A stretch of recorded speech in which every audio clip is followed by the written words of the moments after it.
Nous sommes ravis de vous parler d'un sujet qui nous tient à cœur, qui nous occupe aussi pas mal au quotidien. C'est l'e-commerce, et notamment l'e-commerce B2B. L'e-commerce, on le connaît tous, on le vit dans notre quotidien. L'e-commerce B2B est parfois un peu plus obscur. C'est celui qui se développe de plus en plus dans les relations inter-entreprises. On va vous parler d'e-commerce B2B et ce qu'on appelle le B2B2C, c'est-à-dire lorsqu'une marque, lorsqu'une entreprise vend à des clients finaux au travers de distributeurs. C'est un secteur qui est en fort développement. L'ensemble des entreprises transforment leur force de vente pour développer ces activités.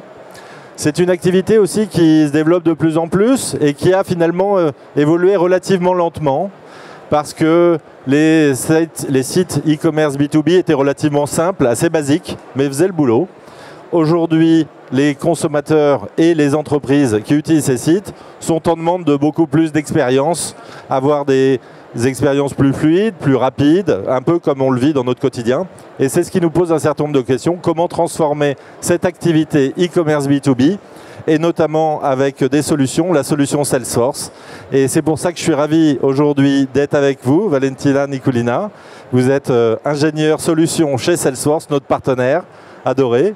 Et Martin Béraud, qui est directeur dans les équipes Digital Customer de KPMG, expert de ces sujets. Vous allez nous en dire plus. Alors, la première chose, effectivement, l'e-commerce B2B a évolué lentement. Aujourd'hui, on voit que les choses changent. Pourquoi ? Et qu'est-ce que finalement, comment améliorer finalement ces expériences, notamment avec l'agentique, c'est le cœur de notre sujet. Oui, tu l'as dit, FX, les sites e-commerce B2B, ils ont longtemps été un petit peu à la traîne en termes d'expérience. Et aujourd'hui, on a des clients B2B qui sont en attente d'une expérience similaire à ce qu'ils rencontrent dans leur parcours d'achat B2C. On ne parle pas uniquement d'ergonomie, on parle vraiment d'expérience. Donc c'est comment je trouve facilement mes produits, comment j'ai accès au bon prix, à la bonne promotion. Et dans le B2B, c'est aussi comment je fais un réassort facilement, comment j'accède à une base de connaissances, comment j'ai des réponses, des conseils pour être sûr que j'achète le bon produit. Et pour finalement l'écosystème B2B, c'est comment je rends plus simple la relation entre la société et son client B2B. Et aujourd'hui, grâce à l'IA, et notamment l'IA de Salesforce, on est en capacité de révolutionner complètement cette expérience, qu'elle soit en front comme en back-office. Et je vais te laisser nous expliquer finalement ce que c'est que l'IA dans Salesforce. Oui. Qu'est-ce que l'IA agentique chez Salesforce ? C'est Agentforce. Et qu'est-ce que c'est Agentforce ? C'est une suite des agents autonomes disponibles sur étagère pour les différents cas d'usage comme vente, service, marketing, analyse de données ou e-commerce qu'on va aborder aujourd'hui. Et c'est aussi des capacités pour vous à créer vos propres agents autonomes sur vos cas d'usage complètement personnalisés. Et ces agents, ils peuvent être face aux clients ou augmenter l'efficacité et la productivité de vos équipes en interne. Donc tu le dis Valentina, des sujets d'expérience client, des sujets aussi pour améliorer la performance des e-commerçants. C'est ces sujets sur lesquels on travaille. L'année dernière, à Vivatech, déjà, on parlait beaucoup d'IA, mais on parlait de concepts, où on commençait à toucher du doigt certains sujets. Aujourd'hui, cette année, on est vraiment dans des cas d'usage concrets, des choses que l'on sait délivrer, notamment avec Salesforce. Martin, tu nous en dis un peu plus, à quoi ça pourrait ressembler cette expérience B2B ? Oui, on a quelques cas d'usage qu'on a déjà mis en place et d'autres qu'on est en train de travailler. Moi, pour ma part, en ce moment, je travaille beaucoup dans le monde de l'automobile et du nautisme. Donc, je vais vous prendre un cas d'usage qui est dans le nautisme et qui est assez parlant pour se rendre compte finalement de ce que ça veut dire l'IA pour ses clients B2B et B2B2C. Donc, on se met à la place du client, on essaie d'imaginer ? On va essayer d'imaginer que je suis l'heureux propriétaire d'un bateau et que je suis parti en croisière avec ma femme, mes enfants. Et au milieu de nulle part, il y a un bip bip dans la cabine, il y a un voyant rouge qui s'allume avec un code erreur que je ne comprends pas, évidemment. J'ai ma femme qui commence à paniquer derrière, qui met les enfants dans le canot de sauvetage. C'est un peu la panique. J'ai deux options. Je vais aller regarder, essayer de retrouver mon guide utilisateur, 200 pages, papier, à moitié mouillé parce que c'est dans le fond de la cale.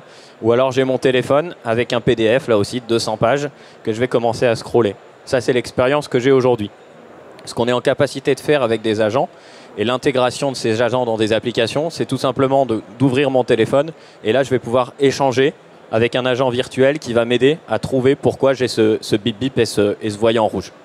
Donc c'est tout simple. Aujourd'hui, je vais pouvoir tout simplement filmer le moteur. L'agent va trouver qui je suis quel est mon bateau, parce que j'ai peut-être plusieurs bateaux, donc avec capacité de trouver le modèle, trouver la documentation associée, l'article qui va bien, et me proposer ensuite une réponse toute simple pour être en capacité de répondre à en l'occurrence à ce bip bip. C'était pas grand chose, c'était juste un fusible pour le chauffe-eau, j'ai juste à le remettre, le bip bip s'arrête, l'agent me demande si tout est OK, me propose éventuellement un rendez-vous avec un concessionnaire pas trop loin de ma zone de navigation, mais j'ai plus de bip bip, je ferme l'application et je continue ma route. Ouais, mais le lendemain, je me rends compte que le bip bip il n'est pas résolu toujours, donc il revient. Et je suis assez frustrée, j'ai pas envie de parler avec de l'IA. Du coup, je vais tout simplement appeler le service client. Et on va voir que l'Agent Force change également l'expérience de vos employés côté service client. Parce qu'aujourd'hui, ils ont besoin de parcourir des procédures ou des articles de base de connaissances afin de répondre aux clients.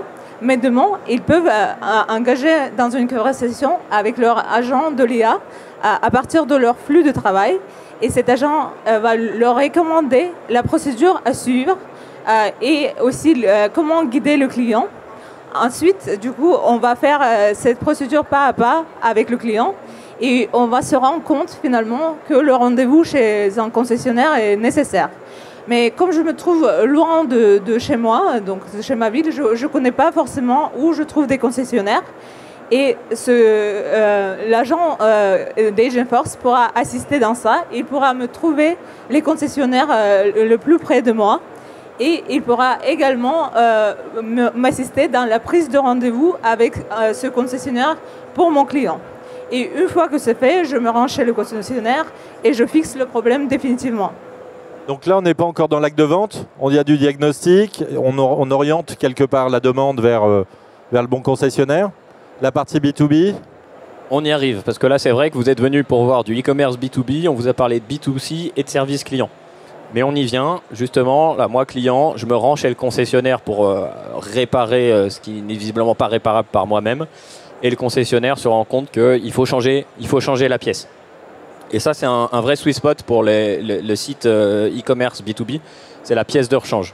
C'est là où on va pouvoir facilement, justement, entretenir cette relation entre la marque, entre le constructeur et son réseau de distribution, les concessionnaires. Et plus on va faciliter la capacité à commander des pièces, à faire du réassort, plus on va avoir cette relation continue entre la marque et le distributeur. Et là, dans notre cas, dans le nautisme, chaque bateau est différent. Chaque bateau a été customisé, a été amélioré, a été optimisé, a été fait pour son propriétaire. Et donc, c'est compliqué, quand moi je viens pour faire remplacer une pièce, de s'assurer qu'on va trouver rapidement la bonne pièce, qui est compatible, qui est disponible, qui est au bon prix, qui est peut-être encore en garantie par rapport à mon bateau. Et ça, un agent, il va être capable d'aider mon concessionnaire. Là aussi, le concessionnaire va pouvoir tout simplement prendre une photo de mon numéro de coque.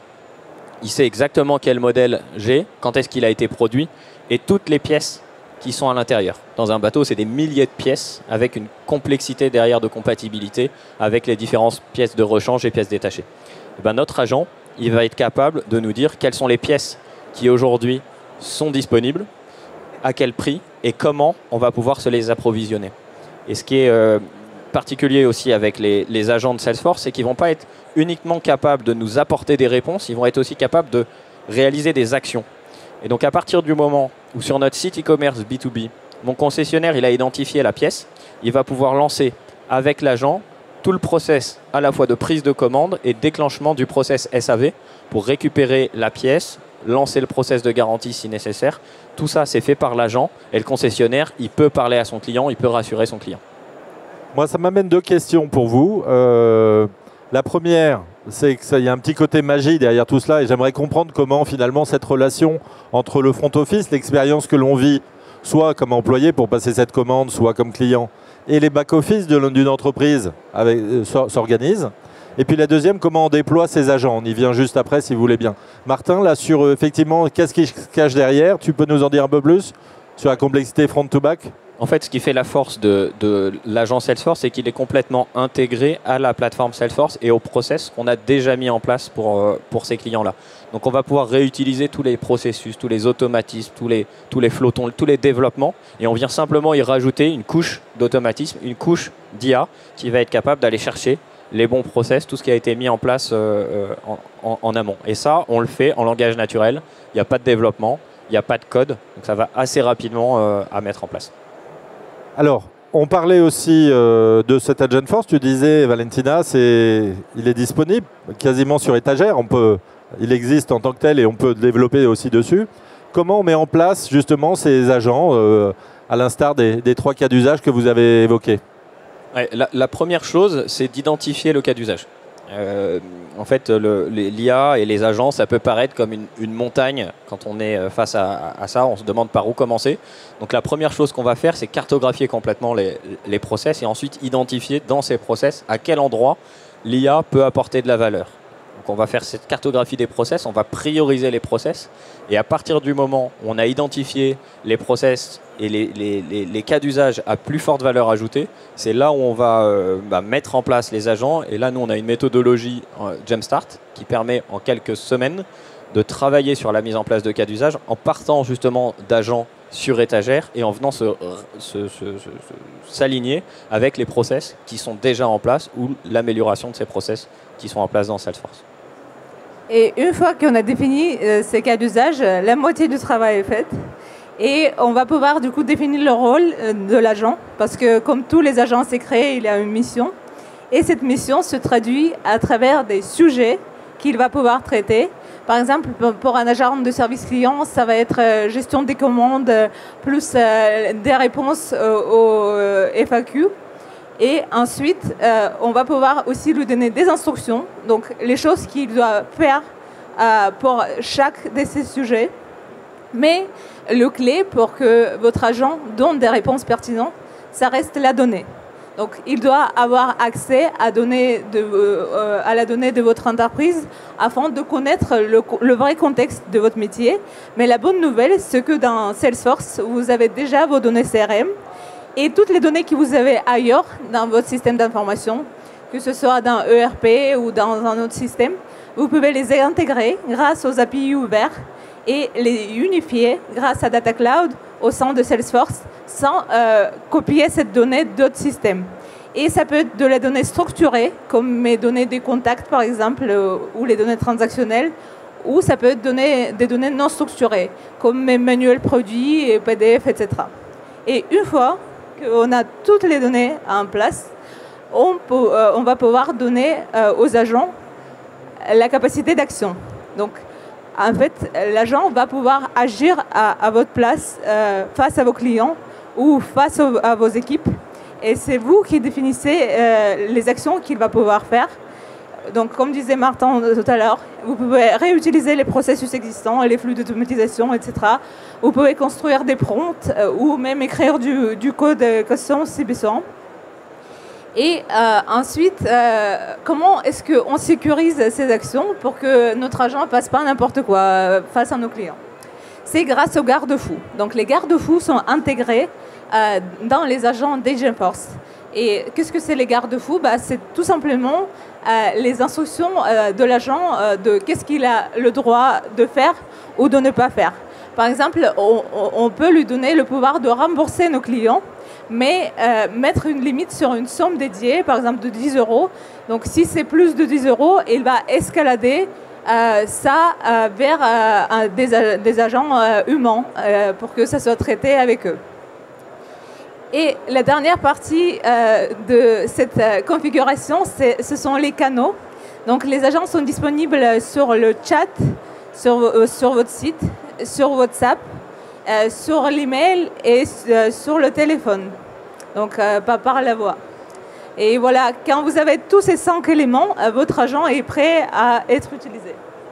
Et si on reprend notre exemple de l'agent sur l'application bateau, finalement l'agent il a un rôle, c'est d'apporter des réponses, des solutions à des problématiques techniques. Il repose sur un périmètre et un patrimoine de données qui est dans notre CRM, donc c'est les informations que j'ai sur le client, c'est les informations que j'ai sur le bateau, et on récupère les catalogues, les documentations qu'on intègre dans Data Cloud pour pouvoir ensuite accéder facilement aux articles. C'est des actions comme le fait d'apporter des réponses ou d'escalader en fonction du niveau d'urgence ou de sécurité. Et les garde-fous, Typiquement, si je dis à mon agent qu'il y a un trou dans ma coque et que l'eau commence à remplir, le bateau, évidemment, l'agent va décrocher et va plutôt lancer des alertes de sécurité et faire en sorte qu'on soit appelé pour éviter de gérer ça avec une IA. Et le canal, évidemment, c'est l'application. Donc Martin, si je retiens bien, et pour que tout le monde le sache, donc ensemble, là, vous êtes en capacité de déployer des agents très rapidement, Jumpstart, avec les solutions Salesforce, couvrir ces cas d'usage-là. Dans le cas que vous évoquez, quels sont les bénéfices, le ROI finalement de tel projet? Comment vos clients transforment quelque part son organisation depuis la relation client jusqu'à la vente?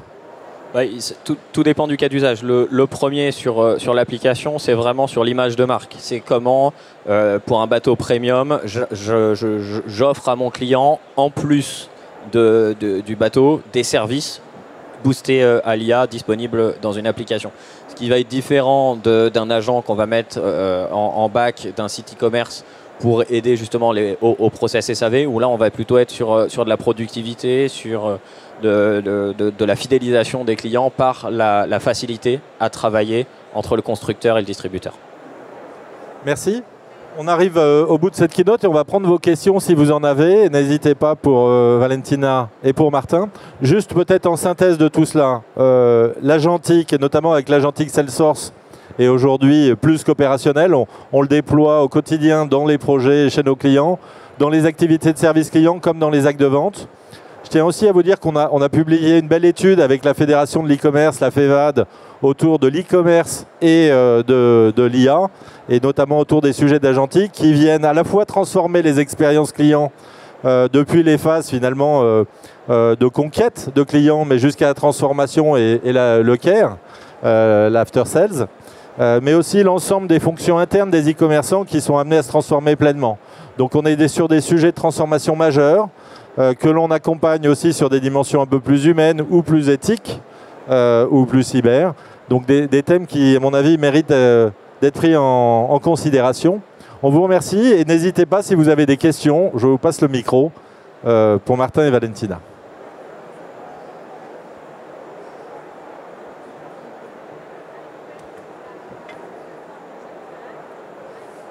J'avais juste une question. Ça fait combien d'années maintenant que vous avez mis en place ces agents IA? Vous disiez justement que c'était assez novateur. Comment vous avez fait aussi pour vous mettre à jour juridiquement? C'est vrai que toutes ces questions relatives au RGPD et à la protection des données, forcément, c'est assez complexe à mettre en place avec une IA. Donc voilà. Je vais commencer du coup. C'est une technologie qui est vraiment assez nouvelle. Elle est sortie l'année dernière. Donc on est des trailblazers comme d'habitude sur ces sujets-là. Et en fait, la conformité est intégrée parce que les agents sont sur la plateforme Salesforce qui bénéficie des clouds publics. Et du coup, c'est compatible avec RGPD par défaut. Parce que tous nos données sont stockées là où nos clients ont besoin de les stocker. Donc, si on a besoin de les stocker en Union européenne, ils vont les stocker en Union européenne.